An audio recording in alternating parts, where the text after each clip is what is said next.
Hello students, हम लोग कल की क्लास में प्रश्न अभ्यास तक कंप्लीट कर चुके थे। लासा की ओर का प्रश्न अभ्यास कंप्लीट हो चुका है। आज हम आपको रचना और अभिव्यक्ति के क्वेश्चन एक्सप्लेन करेंगे।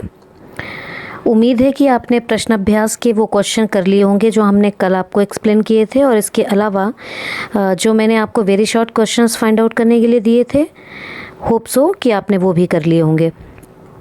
ओके तो आज हम शुरू करते हैं रचना और अभिव्यक्ति का पहला क्वेश्चन, यानी कि सीरियल से अगर देखा जाए तो ये प्रश्न नंबर 8वां होगा।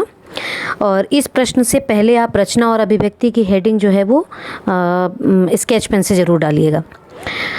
ओके, देखते हैं। सुमति के यजमान और अन्य परिचित लोग लगभग हर गांव में मिले। इस आधार पर आप सुमति के व्यक्तित्व की किन विशेषताओं का चित्रण कर सकते हैं। दरअसल इसमें आपको ये बताना है कि जो सुमति है उसका व्यक्तित्व कैसा है, मतलब उसकी क्वालिटीज़ क्या हैं उसके चरित्र की, तो वो इसमें आपको चित्रण करना है। ठीक है, तो जाहिर सी बात है कि सुमति के पहचान के हर गांव में लोग मिले। इसका मतलब ये है कि जान पहचान के लोगों का मिलना, और पहली बात तो हर एक से जान पहचान होना, ये बहुत बड़ी बात होती है, क्योंकि जब व्यक्ति का व्यवहार अच्छा होता है तभी उससे जान पहचान लोग बनाते हैं। तो और फिर उसके अलावा उनको सम्मान से रुकने का स्थान मिलना, ये तो और भी बड़ी बात है। तो इससे पता चलता है कि जो सुमति थे उनका दायरा काफ़ी बड़ा था, और इसीलिए मतलब उनकी जान पहचान हर गांव में लगभग थी। और दूसरी बात, उनका कहीं ना कहीं आदर हर घर में होता था। तो उसका रीज़न यही था कि मैंने आपको बताया था वो बौद्ध भिक्षु थे, और बोध गया से गंडा लाकर वो हर एक घर में जाकर लोगों को गंडे बांधने का काम करते थे, मतलब गंडे बांधते थे। और एक पवित्र चीज़ है गंडा बौद्ध धर्म के लोगों के लिए, तो इसलिए पवित्रता की वजह से, एक धार्मिक चीज़ की वजह से लोग उनका सम्मान करते थे, लोग उनको आदर देते थे।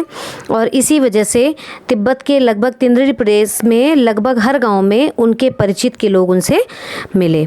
वो उनको धर्मगुरु के रूप में सम्मान देते थे, और जहाँ जहाँ इनको रुकने का स्थान अगर मिला कहीं भी, तो वो सुमति की वजह से ही मिला। आदरपूर्वक इनको खाने को भी मिला, और जो भी थुक्पा वगैरह जो भी कुछ मिला वो सिर्फ सुमति के व्यवहार के कारण ही मिला। तो इसलिए हमको ये पता चल रहा है कि जो सुमति का व्यवहार है, जो स्वभाव है, वो बहुत ही सरल, मिलनसार, स्नेही और मीठा रहा होगा। वाणी उनकी मीठी रही होगी सबसे बातचीत करने में, और यही वजह थी कि सभी लोग उनको आदर देते थे। Okay, question number 9। हालांकि उस वक्त मेरा भेष ऐसा नहीं था कि उन्हें कुछ भी ख्याल करना चाहिए था। ये स्टेटमेंट है, ठीक है, चैप्टर से लिया गया है। तो इसमें कहा गया है कि उक्त कथन के अनुसार हमारे आचार व्यवहार के तरीके वेशभूषा के आधार पर तय होते हैं। आपकी समझ से ये उचित है अथवा अनुचित, विचार व्यक्त करें। मतलब आपको ये बताना है कि ज़्यादातर लोगों की क्या मंशा होती है, क्या सोच होती है कि व्यक्ति का वेशभूषा यानी कि पहनने ओढ़ने का तरीका अगर अच्छा है, अगर अच्छे कपड़े पहने हुए हैं, अच्छा रहन सहन है, तो शायद वो उसे अच्छा मानते हैं, मतलब अपने लेवल का मानते हैं, या उसको बैठने का स्थान देते हैं, या उसको सम्मान देते हैं। तो आपको ये बताना है कि आपके विचार से ये उचित है या अनुचित, लोगों का ये व्यवहार सही है या गलत है। तो जाहिर सी बात है कि आजकल लोग जो है वो वेशभूषा के तरीके से या उसके पहनावे को देखकर उसे अपनाते हैं, उसको व्यवहार को मतलब उससे अच्छा व्यवहार रखते हैं। और अगर बहुत ज़्यादा गंदे कपड़े पहने हुए हैं या बहुत ज़्यादा फटे पुराने कपड़े पहने हुए हैं तो लोग उसे सम्मान नहीं देते, उतना व्यवहार नहीं करते उसके साथ। तो लेखक जो है वो भिखमंगे के वेश में यात्रा कर रहा था सुमति के साथ, और उसे ये नहीं उम्मीद थी कि उसे शेखर बिहार में काफ़ी अच्छा सम्मान मिलेगा। जो शेखर बिहार के भिक्षु नमसे थे, उन्होंने उन्हें काफ़ी सम्मान से अपनाया था, सम्मान दिया था काफ़ी। तो उन्हें ये उम्मीद ही नहीं थी कि भिखमंगे होने के बाद भी, भिखारी का वेश होने के बाद भी वो उन्हें अच्छा सम्मान देंगे। तो ये वैसे ठीक नहीं है, क्योंकि वेशभूषा के आधार पर किसी के चरित्र का अंदाज़ा लगाना या किसी के व्यवहार का अंदाज़ा लगाना ठीक नहीं होता है। क्योंकि आप नहीं बता सकते हैं कि कोई भी व्यक्ति गंदे कपड़े पहने हैं तो वो अच्छे विचार का नहीं है या उसके उच्च विचार नहीं हैं। और आपने देखा होगा बहुत सारे संत महात्मा या बहुत सारे भिखारी बहुत ही साधारण वस्त्र पहने हुए होते हैं, बहुत ही गंदे से कपड़े कभी कभी पहने हुए होते हैं, लेकिन उनका चरित्र बहुत अच्छा होता है। अगर वो भीख मांगते हैं तो कई बार आपके दुत्कारने पर भी वो आपको आशीर्वाद देकर चले जाते हैं। और बहुत सारे ऐसे लोग भी होते हैं जो बहुत अच्छे कपड़े पहने हुए होते हैं, लेकिन उसके बाद भी उनका व्यवहार इतना ख़राब होता है कि वो अपने से नीचे या गरीब लोगों को कुछ समझते ही नहीं हैं, उन्हें दुत्कारते रहते हैं हमेशा। अगर वो उनसे कुछ मांगते हैं तो वो उन्हें इतनी गंदी तरीके से बोलकर या डांट कर उन्हें भगा देते हैं। तो ऐसा बिल्कुल भी आवश्यक नहीं है कि अगर हमारे कपड़े अच्छे नहीं हैं तो हमारा चरित्र भी ख़राब है या हमारी बोली भाषा भी ख़राब है या हमारा व्यवहार भी ख़राब है, ये हमारा विचार भी ख़राब है, ये हम बिल्कुल भी अंदाज़ा नहीं लगा सकते। तो हमें पहले ये देखना चाहिए कि कोई भी व्यक्ति भला है या बुरा है, उसके व्यवहार से, उसकी बोलचाल से, उसके बात करने के तरीके से हमें अंदाज़ा लगाना चाहिए कि वो अच्छा है या बुरा है। हमें उसके कपड़ों को देखकर ये अंदाज़ा नहीं लगाना चाहिए कि वो अच्छा है या फिर बुरा है। तो ये विचार जो है वो लगभग अनुचित है। प्रश्न नंबर 10वां है कि यात्रा वृत्तांत के आधार पर तिब्बत की भौगोलिक स्थिति का शब्द चित्र प्रस्तुत करें। वहाँ की स्थिति आपके राज्य या शहर से किस प्रकार भिन्न है। मैंने आपको जब पढ़ाया था, जब तिब्बत में इनको अपना सामान लेकर जाना पड़ रहा था पीठ में लादकर, और आपने देखा था कि वहाँ पर पीछे से पीठ में इनकी बहुत ठंडक लग रही थी। इनको ऐसा लग रहा था कि जैसे पीठ इनकी जमी सी जा रही है, लेकिन सामने इनके धूप थी और इस हद तक धूप थी कि इनका पैदल चलना काफ़ी मुश्किल हो रहा था।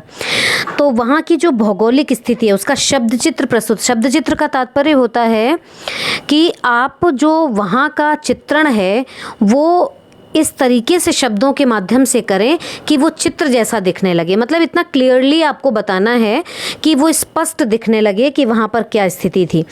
तो आपको ये बताना है कि जो तिब्बत है वो एक पहाड़ी क्षेत्र है, पहाड़ी प्रदेश है और समुद्र तट से लगभग 16-17 हज़ार फुट की ऊंचाई पर है। ये कई बार चैप्टर में आया है।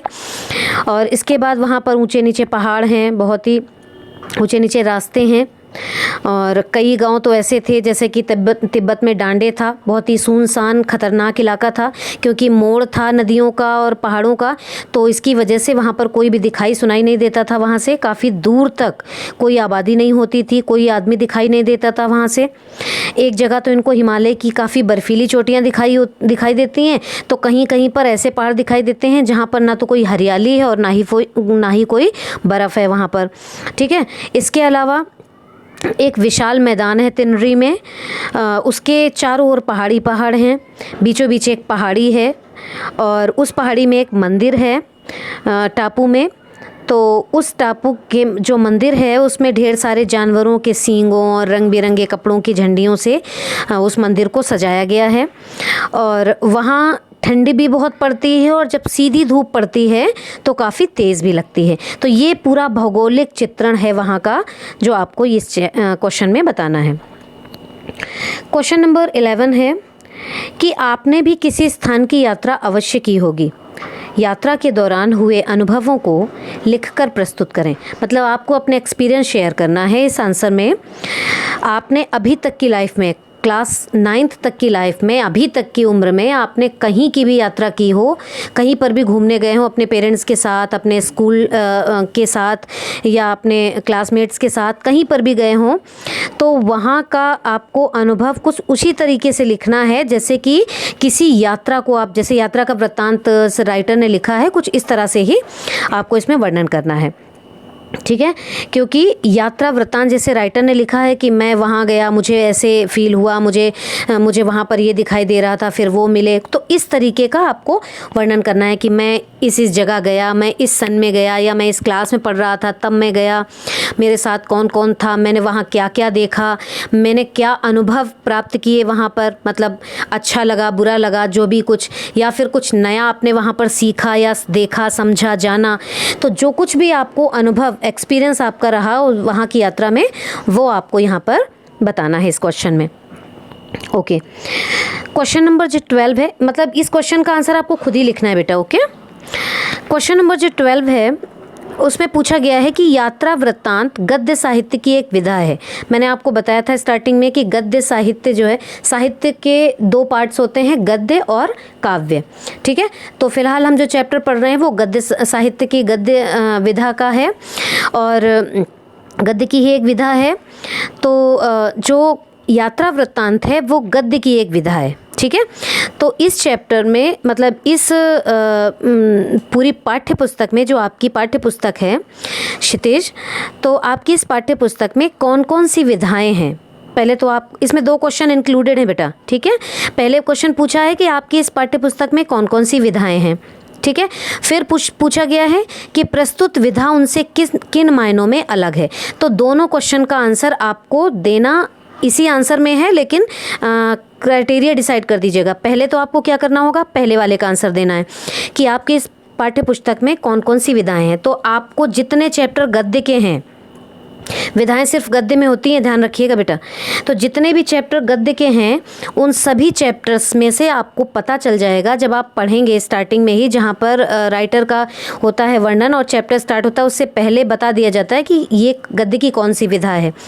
लेकिन फिर भी मैं आपकी हेल्प के लिए आपको बता देती हूँ कि आपके जो चैप्टर्स हैं, बहुत सारे तो आपके चैप्टर्स हटा दिए गए हैं, लेकिन फिर भी आप हटा दिए गए हैं, पढ़ना नहीं है, लेकिन बाकी जितने भी चैप्टर्स आपके दिए हैं सभी चैप्टर्स का आपको विधाएं ज़रूर बतानी है। ठीक है, तो आपको मैं बता देती हूँ कि आपका जो 2 बैलों की कथा पहला चैप्टर है वो एक कहानी है, दूसरा लासा की ओर एक यात्रा वृत्तांत है, उपभोक्तावाद की संस्कृति निबंध है, सांवले सपनों की याद एक रेखा चित्र है, और नैना देवी को भस्म कर दिया गया एक चैप्टर है, नाना साहब की पुत्री देवी मैना को भस्म कर दिया गया, ये वाला जो चैप्टर है ये कहानी है। प्रेमचंद के फटे जूते एक व्यंग्य है, मेरे बचपन के दिन एक संस्मरण है, और एक तोता और एक मैना भी एक संस्मरण है। ठीक है, ओके, ये तो हुआ पहले वाले क्वेश्चन का आंसर कि आपकी इस पाठ्य पुस्तक में कौन कौन सी विधाएं हैं। तो नंबरिंग करके आप सभी का उत्तर दे देंगे। पहले तो नंबरिंग करेंगे कि 2 बैलों की कथा नंबर 1, और फिर आगे लिखेंगे कहानी। ठीक है, ऐसे ही नंबरिंग करके सारे चैप्टर्स लिख जाएंगे। जो चैप्टर इंक्लूडेड हैं या जो इंक्लूडेड नहीं है उन सब का आपको इसमें बताना सभी को है। ठीक है, फिर उसके बाद पूछा है कि प्रस्तुत विधा उनसे किन मायनों में अलग है। तो आपको बताना है कि जो प्रस्तुत विधा है वो एक यात्रा वृत्तांत है, लेकिन बाकी की जो विधाएं हैं, किसी में कहानी बताई गई है, किसी में संस्मरण है, कोई व्यंग्य है, कोई निबंध है, वो सबसे अलग इसलिए है क्योंकि इसमें राइटर ने यानी लेखक ने अपनी यात्रा का वर्णन किया है। स्टार्टिंग से उसने अपनी यात्रा का वर्णन किया है और लोगों के किसी पर्टिकुलर व्यक्ति विशेष के बारे में बहुत कम बताया गया है। पूरी कहानी चैप्टर में सिर्फ यात्रा के बारे में ही बताया गया है। तो इस तरीके से ये सभी विधाओं में से इस तरीके से अलग है। अब आता है भाषा अध्ययन। तो भाषा अध्ययन में आपको कुछ चीज़ें दी गई हैं, कुछ क्वेश्चन दिए गए हैं, जैसे कि 13 क्वेश्चन है वो आप छोड़ दीजिएगा, और फिर उसके बाद जब आप आएंगे 14 क्वेश्चन में, तो 14 क्वेश्चन में कुछ ऐसे शब्द हैं, बताया गया है कि ऐसे शब्द जो किसी अंचल यानी कि क्षेत्र विशेष में प्रयुक्त होते हैं उन्हें आंचलिक शब्द कहा जाता है। प्रस्तुत पाठ में से आंचलिक शब्द ढूंढकर लिखिए। तो मैं आपको बता दूं, कुछ एक आध मैं आपको बता देती हूँ, जैसे कि खोटी, राहदारी, क्षण, डांडा, है ना, कुची कुची, थुक्पा, है ना। ऐसे ही वहाँ के जो लोकल के शब्द हैं, जो आंचलिक माने ग्राम वहाँ के लोकल जगह से ग्रामांचल से बिलोंग करते हुए शब्द हैं, उनको आपको लिखना है। ठीक है, बस ये 14 क्वेश्चन ही कर लीजिएगा। और इसके अलावा मैंने आपको वेरी क्वेश्चन बता ही दिए थे, वेरी शॉर्ट क्वेश्चन।